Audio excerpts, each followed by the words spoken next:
you find yourself to be too sensitive, too soft, or maybe you're the one people say cries too easily, well, then this one's for you. Hey, sometimes the tears just show up, right? During an emotional song or after hearing about somebody's good news, or you witness a stranger being kind to someone who really needed it, right? However, before you even figure out what you're truly feeling, you're already wiping it away looking at the floor. Oh, sorry. I don't know.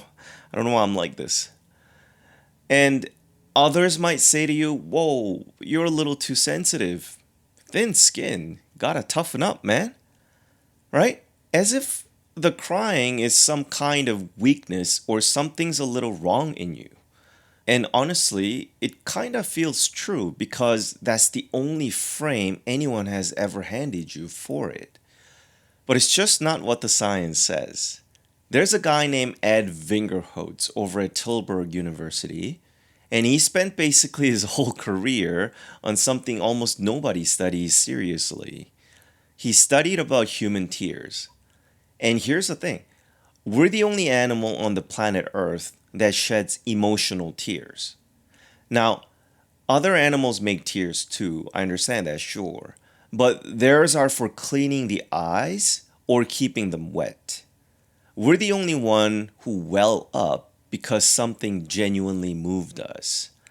And what Vingerhoets found is that crying is a signal. It's actually one of the oldest signals we've got.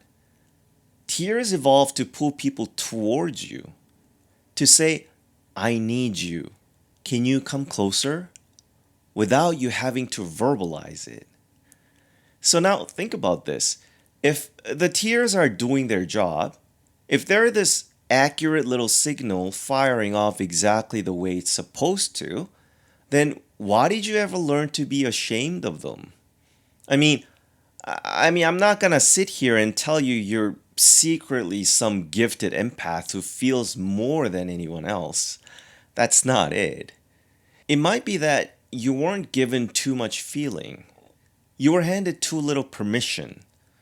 You tear up at your loved one's major accomplishment celebration party and spend the whole time fighting it instead of just being there enjoying it, right? Somebody gives you a good news, like a real good news, and your body wells up and then immediately apologizes for it. The tears come faster than the thought, and the shame comes in right behind the tears. So now, think about where that verdict, too sensitive, actually came from. Somebody probably handed you that. A parent, maybe? A coach? Somebody at school? And you were probably too young when you got it. Young enough that when they said, stop crying, toughen up, right? You just believe them. I mean, what else were you going to do, right? You were just a little kid. So those words went in as fact. And you've been grading yourself with it ever since. Every single time the eyes well up, there's that verdict again. But you just heard what Vingerhoets found. The tears are a signal, one of the oldest one we've got. So by the end of this video, you're gonna know exactly what the tears are actually pointing at. Because they are pointing at something specific. And there's a real science on how to read it. And then there's one word. That one little word you say almost every time the tears show up. You've probably said it 1,000 times without even noticing. By the end of this video, I'm gonna ask you to stop saying it. And once you see what that one word is actually doing to your body, you're gonna want to drop it. So, okay, the tears are a signal. Fine. But that still leaves a part you actually want to know. Why do yours fire so easily? When the guy next to you can sit through the same movie, same funeral, same everything. Just bone dry, right? Remember Lisa Feldman Barrett? We talked about her way back in the 6 Words episode. She's one of the biggest names in emotion science, period. And her work helps explain exactly this. You see, your body is sending up signals all day long. It could be via your heartbeat, maybe your breathing tempo, or feeling in your gut. All of it, right? In constant stream. And Barra studies how your brain actually reads that stream, how it takes all that raw body noise and turns it into a feeling you can actually name. And people don't all read it the same. Some people get that feed in 6 pixels. It's blurry, delayed. They genuinely don't notice much until it's overwhelming. And some people get it in high definition. If you cry easily, there's a good chance that's you. You're not doing anything wrong. Your system's just picking up more of the signal faster at a finer grain. The thing you got mocked for your whole life, like too sensitive, I mean, that word was always half right. You are more sensitive, but in the way a good instrument is sensitive. They just framed it as a defect, and nobody ever told you it was an upgraded spec. You're actually highly optioned. Now, if you saw the Going Quiet episode a little while back, you remember Stephen Porges, the vagal brake, right? When everything gets to be too much, the brake clamps down and the body goes still. Well, tears live on the other side of the same system because the brake doesn't just clamp down, it also lets go. And Porges' work helps explain what the tears usually are: the release. Your nervous system's coming down off the brace. That welling up you feel, that's often your body switching out of hold it together mode and into recovery mode. Your body's trying to complete something. So now watch what you actually do the second it starts. Sorry. Right in the middle of your body trying to finish the release, you cut it off. You slam shame on top of it mid-process. And there's a guy named James Gross out of Stanford who spent his whole career studying exactly that move, pushing the feeling down and blinking it back. And what he found is that suppression is not free. Your heart works harder, your memory of the moment gets worse, the people around you can feel the wall go up even when they can't say why. The blinking it back, the thing you thought was strength, right, has been quietly running a tab. And that one little word, sorry, is the receipt. Okay, so that's the machine.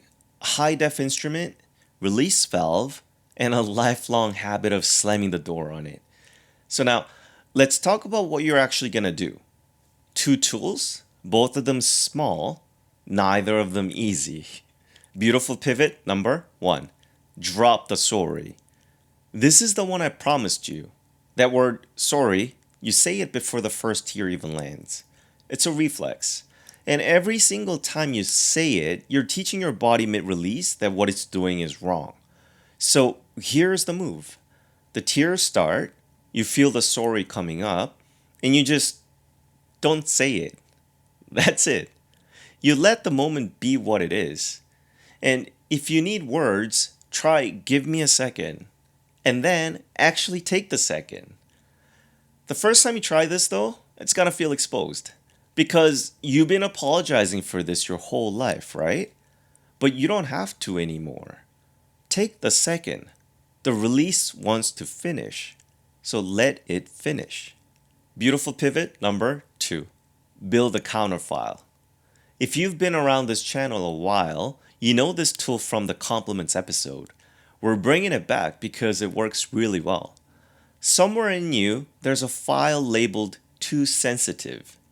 It's decades of evidence that your feelings are a problem. So this week, we're building the other file. Write down 3 moments where your sensitivity made you better.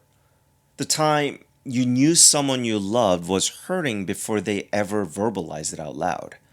Or the friend who came to you when their life was falling apart because they knew you'd actually listen. Or the quiet way you show up for people, the things others count on you for without even realizing.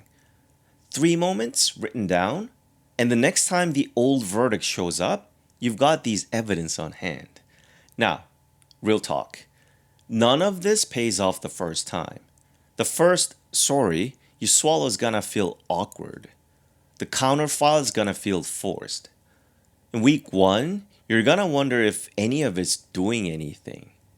And that's normal, that's every tool on this channel. because simple doesn't mean easy. It never has. But run it for a month and something starts to shift. The tears come, and instead of that flash of shame, there's a beat of curiosity.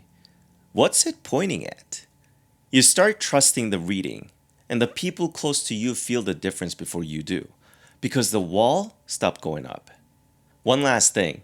That shame we've been talking about this whole video, I don't want you going war with it because it showed up for a reason.